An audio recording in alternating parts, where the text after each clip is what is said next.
How many of you primarily served in the reserve or guard component? All right, see that numbers there are a lot less. I have served my entire career, and I'll have 35 years in December, in the reserve component. And one of the things I really wanted to visit with you guys tonight about is how different that career is than the typical active duty career. Reserve and guard careers can be very different than active duty careers. A lot of time in an active duty career, maybe a guy, let's say he went to college and he's an ROTC, or maybe he went to service academy and then he got out and he was an officer and blah, blah, blah, blah, blah, blah, and 20 some years later he's 05 or 06 and he pumps out. Or a guy joins out of high school and he goes through the enlisted ranks, he's E78, maybe even E9, and at 25, 30 years, boom, he busts out. But he's in there every day, right? Every day he's a member of active duty, and every day he's subject to whatever's going on. My career is not like that. My career is very much secondary to whatever else is going on. And anybody who's spent any time in the reserves knows what I'm talking about there. So my career decisions, and certainly the career decisions of someone who's part-time, they do not follow the normal active duty thing where you go, oh, hey, I got to get into this school, hey, I got to get this leadership training, I got to do this, and I got to do this, and I got to do it this year, or I'll be, I won't be ahead of the curve, right? A reserve career oftentimes is not like that, and it's, my decisions are usually, family and maybe my main career are the overriding concerns, right? And the military career is always secondary to that. It doesn't mean that when I'm serving, I'm not all in. It just means that there's something else going on a lot of the time, and I'm not in uniform, like say today. And because of the way the retirements and benefits are set up, reserve and guard careers can oftentimes be longer. I've served with a lot of guys, and ladies, of course, who have spent 30 years in the reserves or the guard, and they've been in like one unit, or maybe two, right? And that's not unusual, particularly in the guard. When I was in the St. Joe Guard unit, which is C-130 unit, up there at Rosecrans, I don't know if some of you maybe been there. I mean, there were people who've been in that unit 30, 35 years, from the time they got in to the time they got out. Well, my career's not like that either.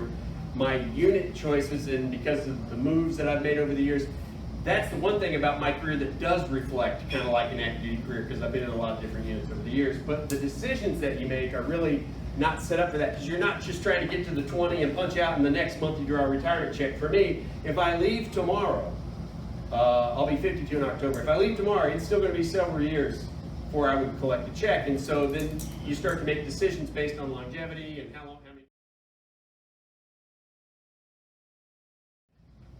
A lot of times on active duty, you get to 17 years, or you get past the 15-year mark, even if it's not fun anymore, right? And did anybody ever just like the last 2 years of their active duty career would just like, please just get me to the end?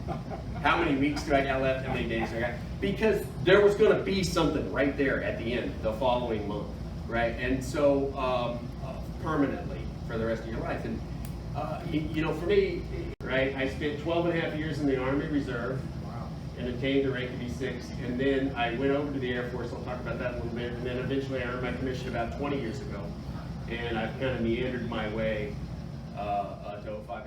Absolutely. I move along, I go to college, I played some college football, and I'm still in the reserves, right? I'm the only reservist in a student body at the super ultra liberal college that I went to, private school. And so I'm going to the weekend drills and all that kind of thing.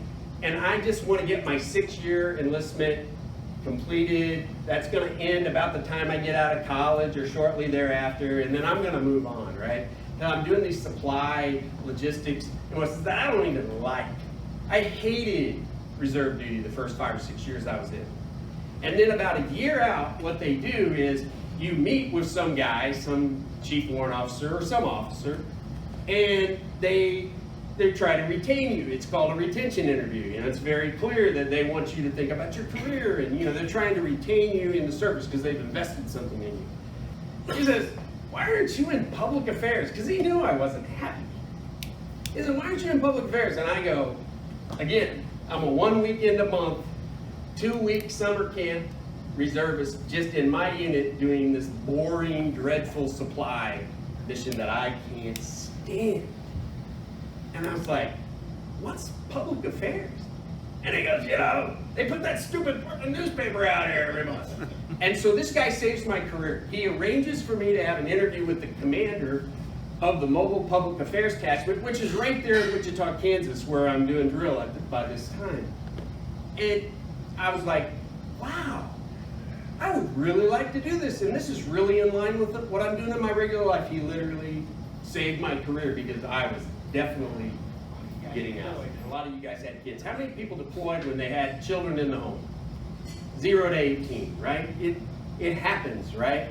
And to me, I mean, my message to those of you, and you know this well, but if you ever encounter other people that are going through that, I mean, the message is you can get through that. You can get through that. Even if your family unit isn't as good as it ought to be, you can get through that. And after a couple of years, I spent 14 and a half years enlisted. Long time. I had a degree for many of those years. I was eligible to earn a commission as an officer, but I wasn't interested in being an officer because I knew the Army officer system would move you around to a whole bunch of different units, and all I really wanted to do is public affairs. But in the Air Force, I could earn a commission and stay in public affairs, and so this kind of drove my decision, right? Again, the full-time job is driving my part-time decision to earn a commission, and this was also going to allow me to move up the ranks in my full-time job. And 9/11, I'm not going to spend a ton of time on 9/11, although it probably cemented the fact that I wanted to do this as long as possible. We all have our remembrances of that, especially those of you who served pre and post 9/11. The only thing I would say to that is, when I got in, we were still in the Cold War, and Ronald Reagan was getting ready to have his second term as president. He had been reelected but hadn't taken office for the second time. And now we were in an entirely asymmetrical type of environment. And I know you guys remember, I'm not going to spend a lot of time on that, except to say that at that time I was full-time in the Air Force Reserve, and I knew this is what I really wanted to do for as long as I could do it. And in 2002, me and my editor of our magazine, we got a chance to tie the World War II heritage of our unit, which we knew nothing about, to the current modern day unit. And we wrote a big retrospective series on this, the 3-part thing. Part 1, which I wrote, was the World War II part. We even went to, while covering our current unit, we even went to France and England and other places and interviewed scores of people who put them in their homes during World War II and remembered them as liberators, and it was really rewarding experience, but it was also really rewarding for the World War II guys, several of whom were still alive, and they were having their 60th anniversary in the fall of 2002 because they formed in 1943, and they formed at a place called Sedalia Army Airfield, which of course now is called Whiteman Air Force Base. So we kind of brought it all back in circle. They got, several of them got to participate in coin flip at the Chiefs game where we did flyover, and they've continued that contact to this day. And whereas before there was this World War II unit, the unit went away, and a few years later it came back as Air Force Reserve unit, and there was no connection between these two things. So that was kind of a neat thing. And this is kind of like the front page of, but basically, the thing that I want to leave you with is my career is unusual, right? But for reservists, it's kind of what it is, because it's never the first thing, except maybe when you're deployed, right? Other than that, it's maybe never the first thing on the forefront of your mind as far as your career choices. It's always something that's secondary, but it's probably the best part-time job that you could ever have. Would you?